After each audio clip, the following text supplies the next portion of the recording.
Hello दोस्तों, good morning. स्वागत है एक बार फिर से आप सभी का एनजेटी एजुकेशन में। दोस्तों आज है 15 अक्टूबर। आज की वीडियो में हम लोग बात करेंगे 15 अक्टूबर 2021 के करंट अफेयर के सभी इंपॉर्टेंट क्वेश्चंस के बारे में। वीडियो में आगे बढ़ूं इससे पहले मैं आपको बताना चाहूंगा दोस्तों, आज हमारे देश के महानतम व्यक्तियों में से एक डॉक्टर एपीजे अब्दुल कलाम जी की जयंती है और इनकी जयंती के अवसर पर मनाया जाता है विश्व छात्र दिवस। तो आप सभी लोग इनकी जयंती पर शुभकामनाएं जरूर दीजिएगा। आज की वीडियो की पीडीएफ फाइल डिटेल्स में और क्विज के साथ आप प्राप्त कर सकते हैं हमारे एप्लीकेशन एमजेटी ऐप पर। गूगल प्ले स्टोर पर जाइए, एमजेटी ऐप से इस वीडियो की पीडीएफ फाइल और डिटेल क्विज प्राप्त कीजिए बिल्कुल फ्री में। चलिए बात करते हैं लास्ट डे के क्वेश्चंस की। लास्ट डे का मेरा पहला क्वेश्चन था आपसे, 2023 में कौन सा देश पहली बार अफ्रीकी पैरालंपिक खेलों की मेजबानी करेगा? तो घाना देश करेगा। इलाहाबाद हाईकोर्ट के नए मुख्य न्यायाधीश बन गए हैं Rajesh Bindal. Henley passport index में भारत है 90वें स्थान पर, फर्स्ट पर है जापान एंड सिंगापुर। साहित्य के क्षेत्र में नोबेल पुरस्कार दोस्तों अब्दुल रज्जाक गुरनाह को दिया जाएगा। इन सभी क्वेश्चंस के बारे में कई स्टूडेंट ने डिटेल में आंसर किया है। आप सभी लोग ऐसे ही डिटेल्स के साथ आंसर किया करो। चलिए बात करते हैं आज के दिन के पहले क्वेश्चन की। पहला क्वेश्चन है, विश्व मानक दिवस कब मनाया गया? तो विश्व मानक दिवस, वर्ल्ड स्टैंडर्ड डे, प्रत्येक वर्ष दोस्तों 14 अक्टूबर को मनाया जाता है। तो इस बार भी 14 अक्टूबर को मनाया गया। अच्छा, ये स्टैंडर्ड या मानक होता क्या है? तो दोस्तों हम लोग कह सकते हैं कि स्टैंडर्ड या मानक किसी भी सेक्टर में एक ऐसी कंडीशन होती है, एक ऐसी सिचुएशन होती है जो ग्लोबली एक्सेप्टेड होती है और ये कहा जाता है कि आपको उस सेक्टर में इतना कम से कम प्राप्त करना ही चाहिए और ये अगर आप प्राप्त करते हैं तो मतलब आप गुड सर्विस दे रहे हैं। तो एक मानक, एक स्टैंडर्ड डिसाइड किया जाता है ग्लोबली जो एक्सेप्टेड रहता है। चाहे किसी भी इंडस्ट्री का कोई प्रोडक्ट हो, उसका प्रोडक्शन किया जा रहा है या कोई भी काम किया जा रहा है तो उस काम में क्या स्टैंडर्ड होना चाहिए, क्या क्या मिनिमम रिक्वायरमेंट्स होना चाहिए, इन सबको देखते हुए एक स्टैंडर्ड डिसाइड किया जाता है। हर एक सेक्टर में किया जा सकता है, ठीक है। तो उसी सब के बारे में अवेयरनेस फैलाने के लिए ये दिवस मनाया जाता है। इसे अंतर्राष्ट्रीय मानक दिवस के रूप में भी जाना जाता है। इस बार की थीम रखी गई है standards for sustainable development goals, shared vision for a better world. Clear? तो इस महीने के अभी तक जो भी इंपॉर्टेंट डे आए हैं उनका रिवीजन कर लेते हैं पहले। तो देखिए, 1 अक्टूबर को दोस्तों अंतर्राष्ट्रीय वृद्धजन दिवस मनाया गया जिसकी थीम थी digital equity for all ages. 1 अक्टूबर को ही विश्व शाकाहारी दिवस मनाया गया। 2 अक्टूबर को अंतर्राष्ट्रीय अहिंसा दिवस मनाया गया महात्मा गांधी जी की जयंती के अवसर पर। 5 अक्टूबर को वर्ल्ड टीचर्स डे मनाया गया। 2 से 8 अक्टूबर के बीच में राष्ट्रीय वन्यजीव सप्ताह मनाया गया। 7 अक्टूबर को विश्व कपास दिवस मनाया गया। 8 अक्टूबर को इंडियन एयरफोर्स डे। 9 अक्टूबर को इस बार विश्व प्रवासी पक्षी दिवस मनाया गया, ठीक है। ये सेकेंड सैटरडे को मनाया जाता है अक्टूबर मंथ के। 9 अक्टूबर को ही विश्व डाक दिवस मनाया गया और 11 अक्टूबर को अंतर्राष्ट्रीय बालिका दिवस मनाया गया। 12 अक्टूबर को राष्ट्रीय मानव अधिकार आयोग दिवस मनाया गया। क्लियर है? रिवीजन करते रहिए दोस्तों, समय समय पर रिवीजन बहुत जरूरी है। अगला क्वेश्चन देखते हैं, किस राज्य ने स्कूलों में आरोग्य वाटिका स्थापित करने की घोषणा की? तो अभी हाल ही में उत्तर प्रदेश राज्य सरकार ने दोस्तों उत्तर प्रदेश राज्य के सभी माध्यमिक स्कूलों में आरोग्य वाटिका स्थापित करने की घोषणा की है। ये आरोग्य वाटिका जो है उत्तर प्रदेश के जितने भी जो सरकारी माध्यमिक स्कूल हैं वहां पर स्थापित किए जाएंगे। इससे क्या होगा? इससे एक तो दोस्तों पर्यावरण के संरक्षण में मदद मिल सकेगी, साथ ही साथ छात्रों को पर्यावरण से जोड़ा जा सकेगा और दूसरा जो सबसे बड़ा फायदा है वो ये है कि उनकी प्रतिरक्षा क्षमता बढ़ाई जा सकेगी, ठीक है। उनकी इम्यूनिटी बूस्ट की जा सकेगी। कैसे? क्योंकि दोस्तों इसमें ऐसे ऐसे पौधे लगाए जाएंगे जिससे जो भी निकलते हैं, चाहे उनकी पत्तियां हो या फिर जो भी उनके अंश होंगे पौधों के, उससे प्रतिरक्षण क्षमता बढ़ती है। जैसे तुलसी ले लीजिए, गिलोय ले लीजिए, अश्वगंधा, स्टोविया, आंवला, अमरूद, हल्दी, चंदन, इन सब के पौधे लगाए जाएंगे। तो ऑब्वियस सी बात है, अगर बच्चे बचपन से ही अगर इन सब चीज़ों का सेवन करेंगे तो उनकी इम्यूनिटी भी बूस्ट हो सकेगी, ठीक है। अब उत्तर प्रदेश आया है तो उत्तर प्रदेश से रिलेटेड पिछले दिनों में कौन कौन से क्वेश्चन आए थे उनका रिवीजन करते हैं। अभी दोस्तों उत्तर प्रदेश में ओडीओपी योजना जो थी, ओडीओपी योजना, वन डिस्ट्रिक्ट वन प्रोडक्ट योजना, इसकी ब्रांड एम्बेसडर बनाई गई कंगना रनावत। तो ये बड़ा इंपॉर्टेंट है, इसको याद रखना है। इसके अलावा दोस्तों अभी उत्तर प्रदेश राज्य सरकार ने इलेक्ट्रॉनिक पार्क स्थापित करने की घोषणा की है।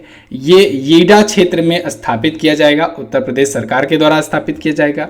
उत्तर प्रदेश में ही अलीगढ़ में अभी हाल ही में प्राइम मिनिस्टर नरेंद्र मोदी जी ने राजा महेंद्र प्रताप सिंह विश्वविद्यालय की आधारशिला रखी है। इसके अलावा उत्तर प्रदेश अभी चर्चे में आया था जब इसने अपना पहला हस्तशिल्प पार्क बनाने की घोषणा की है। उससे पहले अभी उत्तर प्रदेश के पूर्व मुख्यमंत्री और राजस्थान के पूर्व राज्यपाल कल्याण सिंह जी का निधन हो गया। तो ये भी आपको याद रखना चाहिए। उत्तर प्रदेश सरकार ने 1 करोड़ युवाओं को टैबलेट या स्मार्टफोन देने की घोषणा की हुई है। ये सभी अभी उत्तर प्रदेश से रिलेटेड रिसेंट न्यूज थी, इनको आपको याद रखना है। चलिए थोड़ा सा उत्तर प्रदेश के बारे में स्टैटिक जान लेते हैं। उत्तर प्रदेश मैप में आप देखोगे तो यहाँ पर है, ये सबसे ज्यादा 8 राज्यों से और 1 केंद्र शासित प्रदेश से अपना बॉर्डर शेयर करता है। साथ ही साथ नेपाल देश से भी अपना बॉर्डर शेयर करता है उत्तर प्रदेश। राजधानी है इसकी लखनऊ। योगी आदित्यनाथ जी बीजेपी पार्टी से यहाँ के चीफ मिनिस्टर हैं। आनंदीबेन पटेल जी यहाँ के गवर्नर हैं और राजेश बिंदल जी नए चीफ जस्टिस बने हैं इलाहाबाद हाई कोर्ट के। झीलों की बात करें, रामगढ़ ताल, सुरहा ताल, गोविंद बल्लभ पंत सागर और मोती झील, ये यहाँ की झीलें हैं। नेशनल पार्क में दुधवा नेशनल पार्क, नवाबगंज पक्षी अभ्यारण्य, पीलीभीत टाइगर रिजर्व, ठीक है, चंद्रप्रभा गेंद सेंचुरी, ये सभी चंद्रप्रभा गेंद सेंचुरी, ये सभी यहाँ के नेशनल पार्क और वाइल्ड लाइफ सेंचुरी हैं। नृत्य में दोस्तों चरकुला नृत्य है, नौटंकी है, रासलीला, रामलीला, धोबिया, ये यहाँ की प्रमुख लोक नृत्य है। क्लियर। उत्तर प्रदेश में जिलों की संख्या भी भारत के किसी भी राज्य की अपेक्षा सबसे ज्यादा है। विधानसभा में सीटें भारत में सभी राज्यों की अपेक्षा सबसे ज्यादा है। विधान परिषद की सीटें भी सबसे ज्यादा है। लोकसभा में भी और राज्यसभा में भी उत्तर प्रदेश से भारत के किसी भी राज्य की अपेक्षा सबसे ज्यादा सीटें जाती हैं। क्लियर है। अगला क्वेश्चन देखते हैं। भारत का पहला अटल सामुदायिक नवाचार केंद्र कहाँ खोला गया? तो इसका उद्घाटन दोस्तों किया गया है जयपुर में। जयपुर यानी पिंक सिटी में भारत का पहला अटल कम्युनिटी इनोवेशन सेंटर। क्लियर है। तो जयपुर में ये विवेकानंद ग्लोबल यूनिवर्सिटी में स्थापित किया गया है और ये भारत सरकार, अटल इनोवेशन मिशन और नीति आयोग, इन तीनों के द्वारा मिल करके स्थापित किया गया है। ओके, तो ये भारत का पहला है अटल सामुदायिक नवाचार केंद्र। अगला क्वेश्चन है, अर्न्स्ट एंड यंग द्वारा जारी 58वें renewable energy country attractiveness index 2021 में शीर्ष पर कौन है? तो टॉप पर है दोस्तों अमेरिका। अभी हाल ही में ENY यानी अर्न्स्ट एंड यंग द्वारा एक 58वां संस्करण जारी किया गया एक इंडेक्स का, जिसका नाम है renewable energy country attractiveness index. इसमें टॉप पर है अमेरिका, सेकंड पर है चाइना और थर्ड पर है इंडिया। ये तीनों वैसे के वैसे बरकरार हैं जैसे पिछली बार थे, इस बार भी वही सेम रैंकिंग है। इंडिया तीसरे स्थान पर अपना पोजीशन बरकरार रखी है। इस बार 58वां संस्करण है, इसको आपको याद रखना है। तो ये ENY के द्वारा जारी किया गया है। अब इसमें इंडोनेशिया जो है वो पहली बार एंट्री किया है इस रैंकिंग में। दुनिया भर के टॉप 40 जो ग्लोबल मार्केट हैं उनको रैंक किया गया है इस रैंकिंग में। इंडेक्स और रैंकिंग पर वीडियो आपको मिलने वाली है बहुत ही जल्द, तो आप लोग डिटेल में उसमें पढ़ सकेंगे। ठीक है, इससे पहले 1-2 पार्ट मैंने ऑलरेडी अपलोड किया हुआ है, अगर आपने नहीं देखा है तो उसको जरूर देखिएगा। अगला क्वेश्चन, वर्ल्ड स्टील एसोसिएशन का अध्यक्ष किसे नियुक्त किया गया? तो वर्ल्ड स्टील एसोसिएशन का अध्यक्ष नियुक्त किया गया है सज्जन जिंदल को। सज्जन जिंदल, ये जो आपको इमेज में दिख रहे हैं यही हैं।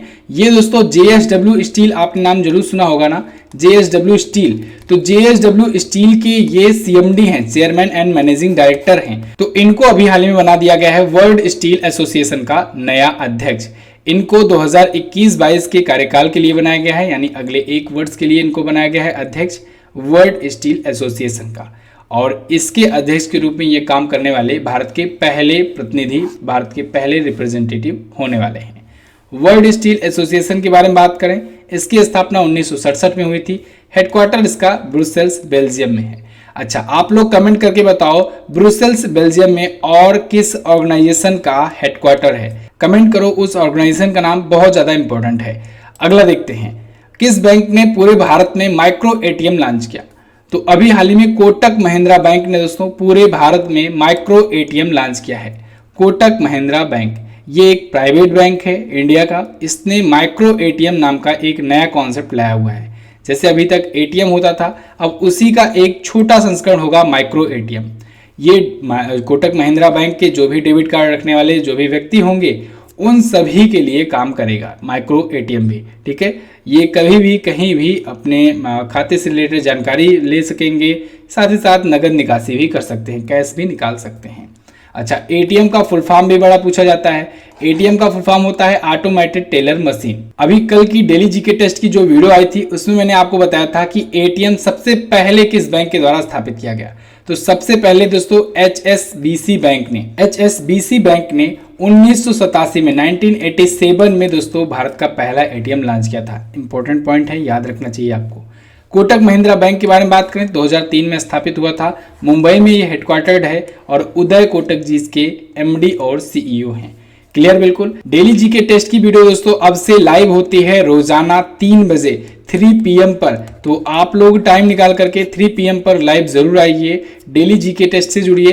इस समय इकोनॉमी की और ज्योग्राफी की क्लास चल रही है। अगर आप इन केस में यहाँ पर लाइव नहीं आ पाते हैं तो आप बाद में भी वीडियोस देख सकते हैं। कल जो वीडियो अपलोड हुई है जाकर के चैनल पर जरूर देखिएगा, बहुत ज़्यादा इन्फॉर्मेटिव वीडियो होती है डेली जीके टेस्ट की। यहाँ पर देखिए महिंद्रा कोटक बैंक के बारे में आप स्क्रीनशॉट ले सकते हैं। ठीक है, चलिए अगला क्वेश्चन, फायर बोल्ट के ब्रांड एम्बेसडर कौन बने? तो फायर बोल्ट के ब्रांड एम्बेसडर दोस्तों बनाए गए हैं विराट कोहली। फायर बोल्ट एक वेयरेबल कंपनी है दोस्तों भारत की, समझ लीजिए जो स्मार्ट वॉचेस वगैरह बनाती है, तो उसके ब्रांड एम्बेसडर बनाए गए हैं विराट कोहली।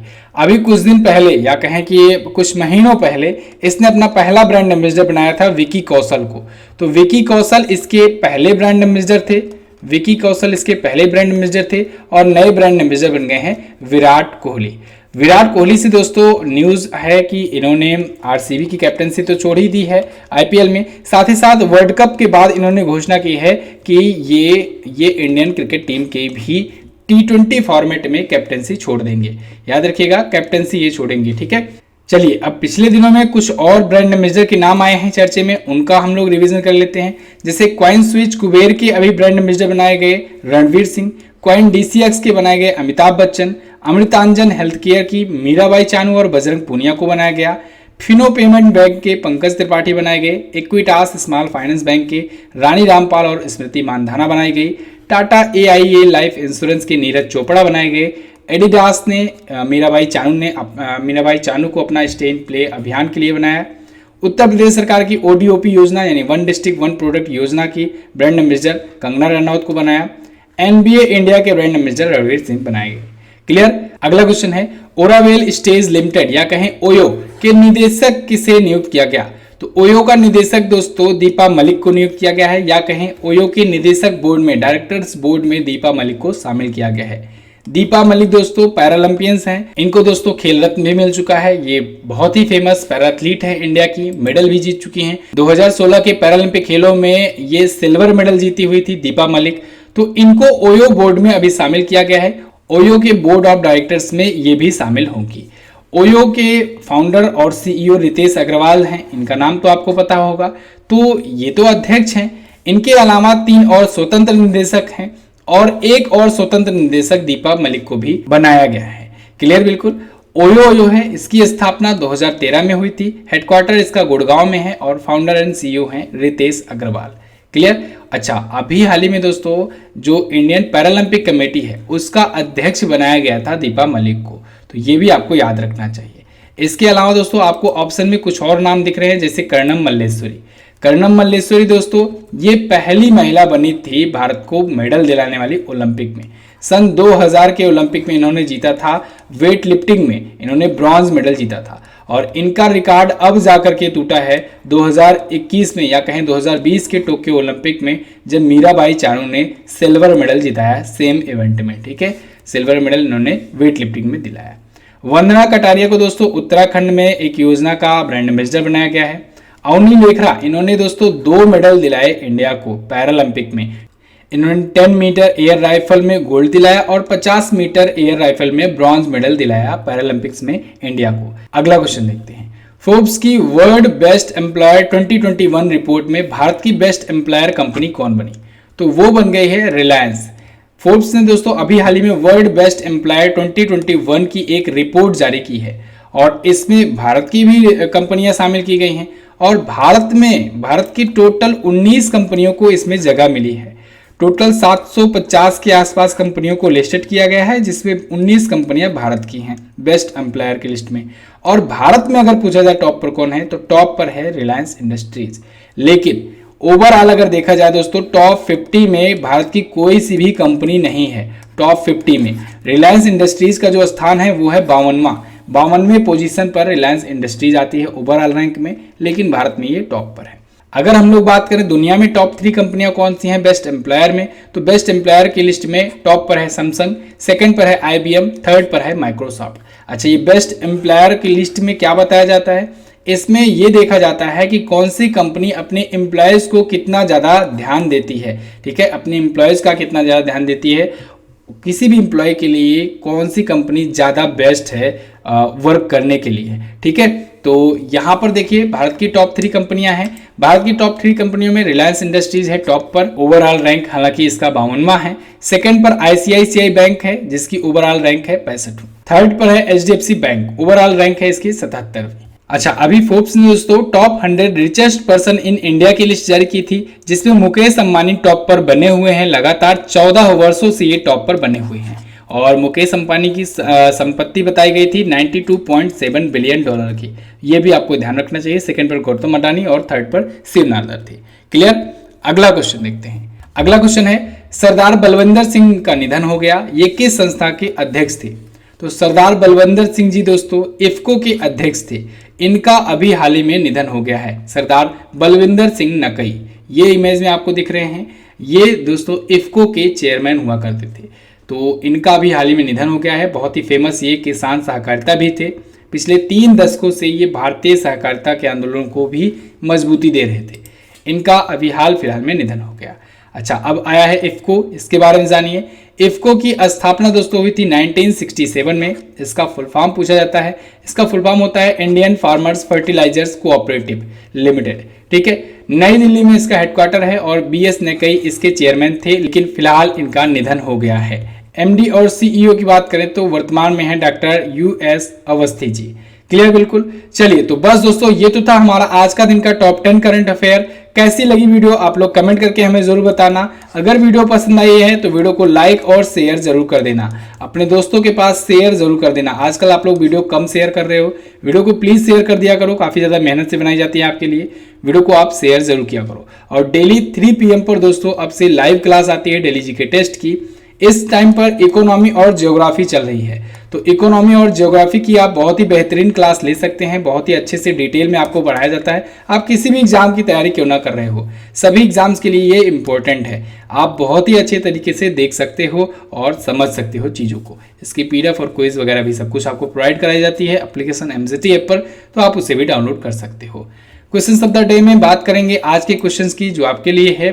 पहला क्वेश्चन है 22वां लाल बहादुर शास्त्री पुरस्कार किसे दिया गया। दूसरा क्वेश्चन, किस एजेंसी ने क्षुद्र ग्रह अंतरिक्ष यान लूसी लॉन्च किया। हाल ही में तुर्की ग्रां प्री किसने जीती। किस राज्य ने एड्यूर और कुट्टिकूर आम को GI टैग दिया है। किस राज्य के इसको प्रोडक्ट को GI टैग मिला है। चलिए, तो इन सभी क्वेश्चंस के बारे में जो भी पता हो डिटेल में जरूर आंसर करना। टेलीग्राम ग्रुप हमारा ज्वाइन कर लो, वहां पर ये सारी चीजें आपको वन लाइनर के रूप में भी मिल जाएंगी। जो आप यहाँ पर करंट अफेयर पढ़ते हो आप 1 मिनट में क्विकली रिवीजन कर सकते हो। टेलीग्राम पर जाइएगा, MZT एजुकेशन लिख करके सर्च कीजिएगा और वहां पर जो ग्रुप है उसको ज्वाइन कर लीजिएगा। वहीं पर लेटेस्ट इन्फॉर्मेशन वगैरह दी जाती है। चलिए, बस फिलहाल रखते हैं दोस्तों इतना ही वीडियो में। वीडियो को अंत तक देखने के लिए बहुत बहुत धन्यवाद। मिलेंगे अगली वीडियो में, तब तक के लिए नमस्कार, जय हिंद, वंदे मातरम।